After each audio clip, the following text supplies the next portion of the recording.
The ether carriage, a silent sapphire-hued teardrop of chrome steel, glided through Viridia's upper strata, a world of perpetual artificial twilight. Dr. Aris Thorne, her dark bob framing a face usually etched with analytical focus, watched the city unfurl below. Crystalline spires piercing regulated cloud cover, holographic advertisements shimmering like captured starlight, and the intricate, fluid curves of bioglass structures that seemed to breathe with the city's low, resonant hum. This was her domain, the canvas for her algorithms, a testament to data-driven perfection. Yet, a subtle unease, a whisper of dissonance, had begun to fray the edges of her professional pride. The transition was abrupt, almost jarring. The ether carriage deposited her at a ground-level transport hub, a sterile, automated cube that smelled faintly of ozone and recycled air. From there, a utilitarian ground vehicle, its windows tinted against the forgotten world, ferried her across the desolate, windswept plain. Rust-colored earth stretched to a horizon, punctuated by the skeletal remains of petrified forests. A stark reminder of the great reoptimization that had driven humanity skyward. The air, no longer filtered and scented, carried the raw metallic tang of decay and distant, unidentifiable flora. The vehicle halted before a natural rock formation, indistinguishable from the surrounding landscape save for a faint, almost imperceptible shimmer. Aris, adjusting the sleek smartwatch on her wrist, felt a familiar surge of professional detachment. This was a routine assessment, a validation of her resource allocation models, nothing more. Yet, as the rock face slid open, revealing a narrow, reinforced shaft, a prickle of anticipation, unbidden and unwelcome, traced its way down her spine. The repurposed cargo lift, disguised as a water pump, groaned to life, its ancient machinery protesting the descent. The air grew heavy, damp, carrying the rich, earthy scent of soil, and something else, a faint, sweet aroma she couldn't place. Natural light receded, replaced by the gradual emergence of a soft, geothermal glow. The grinding of gears, the damp chill seeping into her tailored blazer, the slow, deliberate plunge into the earth, each sensation stripped away a layer of Viridia's sterile veneer, leaving Aris feeling exposed, her analytical mind suddenly grappling with the visceral. The lift shuddered to a halt. Before her, the subterranean sanctuary of the deep root unfolded. It was a breathtaking, defiant testament to human ingenuity. Concentric rings of reinforced concrete, repurposed launch tubes, and excavated caverns stretched upwards, illuminated by a massive, slow-pulsing geothermal light source that mimicked a perpetual dawn. Hand-carved channels of polished, dark basalt shimmered with aquifer water, flowing through terraced hydroponic farms and mushroom grottos.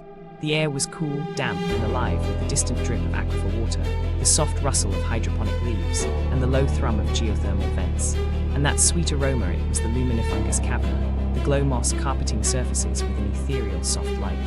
Dr. Thorne, I presume. The voice was low, resonant, carrying the weight of years. Kaylin Kai Rivers, her face a roadmap of resilience and wisdom, emerged from the shadows of a repurposed launch tube. Her long grey hair braided with colourful threads, framed piercing dark brown eyes that held a deep, weary distrust. She wore hand-stitched garments of earthy tones, practical and worn. Aris, accustomed to the polite, data-mediated interactions of Viridia, felt a sudden, almost physical jolt of being truly seen. Kaylin Rivers, extending a hand.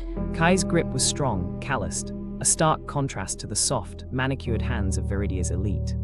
Welcome to the deep root, Kai said, her gaze unwavering, though I doubt your algorithms truly understand welcome. My algorithms are designed for equitable resource allocation, Miss Rivers, to ensure fairness. Kai's lips curved into a faint, almost imperceptible smile that didn't reach her eyes.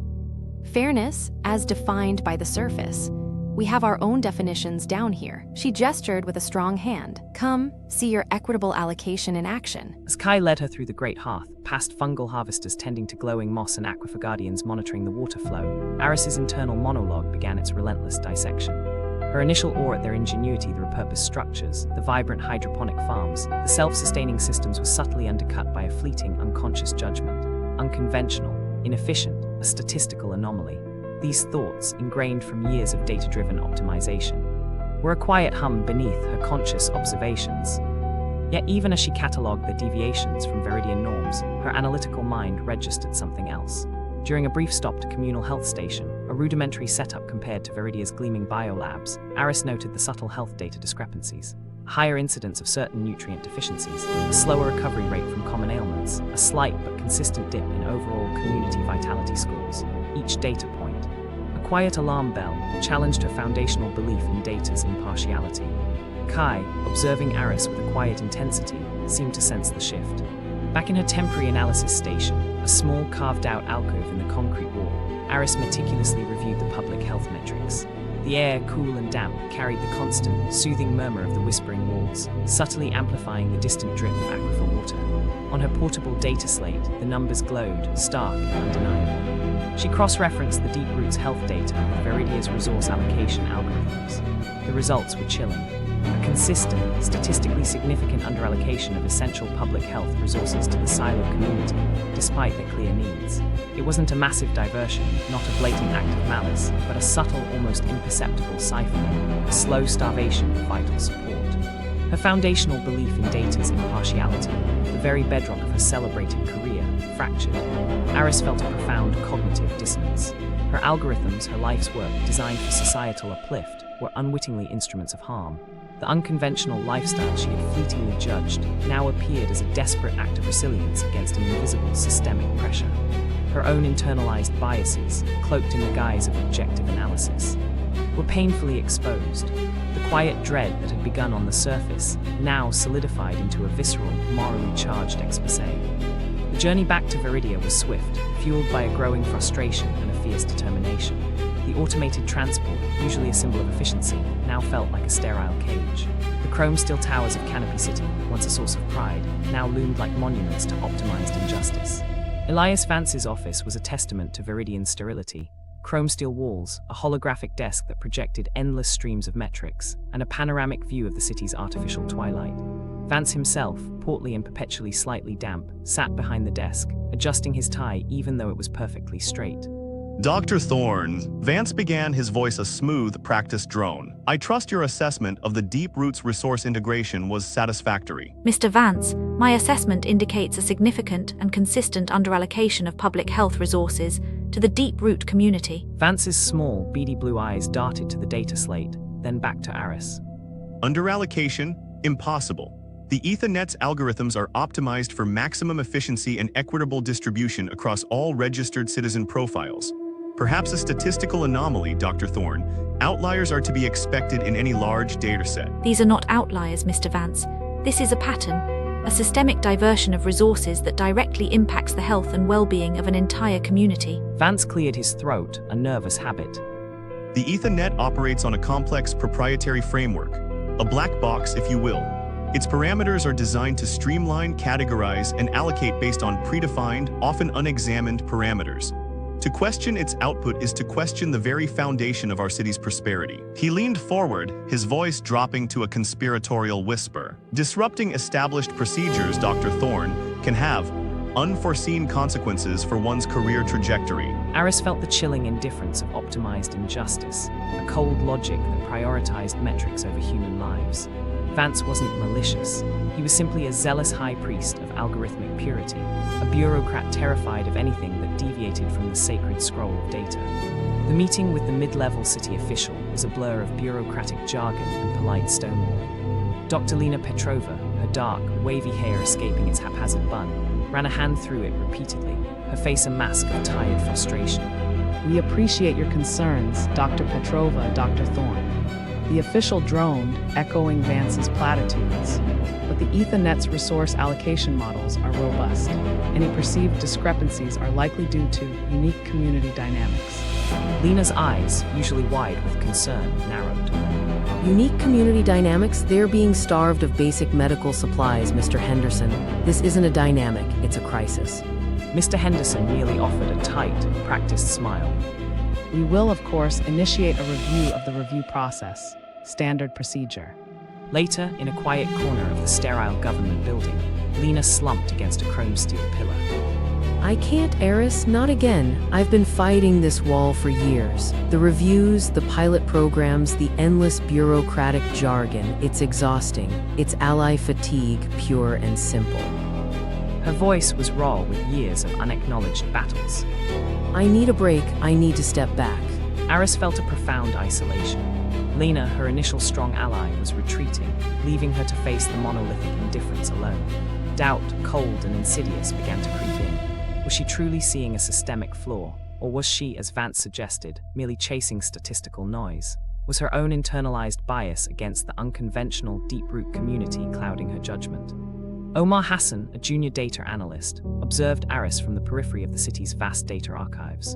Tall and lanky, his dark, curly hair a bit messy, he was usually hidden behind thick-rimmed glasses, his large, expressive eyes scanning endless lines of code. He had been quietly following Aris's initial inquiries, a growing moral outrage simmering beneath his socially awkward exterior. He knew the black box wasn't as impenetrable as Vance claimed. He had seen the subtle manipulations, the almost invisible adjustments in the Ethernet subroutines. One evening, as Aris worked late in her temporary office, surrounded by screens displaying complex datasets, Omar approached. He mumbled something about a minor data anomaly he'd discovered, avoiding eye contact. As he spoke, his hands fidgeted, but his gaze, when it finally met hers, was earnest. He discreetly slipped a data chip across the desk. This might help, he whispered, his voice barely audible above the city's constant, low hum. It's a previously overlooked dataset. A shadow ledger, if you will. It illustrates the how. Aris took the chip, her fingers brushing his. The contact was brief, but the silent solidarity was a jolt of unexpected hope. She inserted the chip into her data slate. The shadow ledger unfurled, revealing a meticulously documented, almost artistic, mechanism of algorithmic bias. It wasn't a direct command to divert resources, it was a series of minute, almost imperceptible adjustments to the risk assessment and contribution score parameters specifically applied to unregistered non-Viridian communities. The deep root, by its very existence outside the Ethernet's direct governance, was subtly penalized, its needs systematically deprioritized. It was a chillingly elegant form of discrimination, woven into the very fabric of her celebrated creations. Omar's quiet act of defiance was a turning point, transforming Aris's intellectual unease into a fierce, unyielding resolve. The city committee meeting was held in a stark, minimalist conference room in Viridia. Councilwoman Elena Vance, no relation to Elias but equally rigid in her adherence to protocol, presided with a stern, unyielding expression. Her silver hair was impeccably styled, her cold grey eyes assessing. Aris, armed with Omar's irrefutable data, presented her meticulously constructed case. She spoke with precise articulation, her voice steady despite the tension in the room. She projected the shadow ledger onto the central holographic display, illustrating the insidious mechanism of algorithmic bias. She showed how the Ethernet, designed for efficiency, had inadvertently created a system of optimized injustice, subtly starving the deep root of vital resources. Dr. Thorne, while your data is compelling, the Ethernet's integrity is paramount. These anomalies could be attributed to any number of factors. Councilwoman Vance tapped her fingers impatiently on the table. They are not anomalies, Councilwoman, Aris countered, her gaze unwavering. They are a direct consequence of unexamined parameters, of a system that prioritizes its own perceived efficiency over human equity. The data is undeniable. The intellectual battle was tense, frustrating. Aris faced a wall of bureaucratic inertia, of ingrained belief in the infallibility of the system. But the data, Omar's data, was irrefutable. The committee, after a lengthy, hushed deliberation, offered a bittersweet, partial victory. Councilwoman Vance, her expression unreadable, announced, "The committee acknowledges the statistical discrepancies presented by Dr. Thorne. We will initiate a comprehensive review of the Ethernet's resource allocation algorithms and implement a pilot program for direct resource reallocation to the subterranean sanctuary of the Deep Root." A review, a pilot program. Not a dismantling, not a fundamental re-engineering, but a concession, a temporary patch. Aris emerged from the meeting with a profound, isolating understanding of the true cost of challenging the system. She was a token figure, a temporary inconvenience, and the fight for true equity was an unending, often thankless war. The return to the Deep Root was a quiet, reflective journey. The descent, once a plunge into the unknown, now felt like a return to a fragile, yet vital sanctuary. The silence of the Deep Root, punctuated by the distant drip of aquifer water, allowed her to process the emotional weight of her partial victory and the profound shift in her worldview. Her internal monologue, once filled with data points and analytical frameworks, now echoed with the faces of Kai Rivers, Lena Petrova, and Omar Hassan. She found Kai by the great hearth, tending to a patch of sunken kelp. The elder looked up, her dark eyes observing Aris with a quiet intensity. They agreed to a review, Aris said, her voice tired, and a pilot program for resource reallocation. Kai nodded slowly, her gaze distant. A small victory, then. A thread pulled, but the loom remains. She paused, then looked directly at Aris. You look changed, Dr. Thorne. Perhaps I am, Kai, perhaps I am. She knew this was just the beginning. The unseen threads of algorithmic discrimination were far more deeply woven than she had ever imagined, and she, the architect of data, was now tasked with unraveling them, one painful, isolating thread at a time. The true battle, she realized, had only just begun.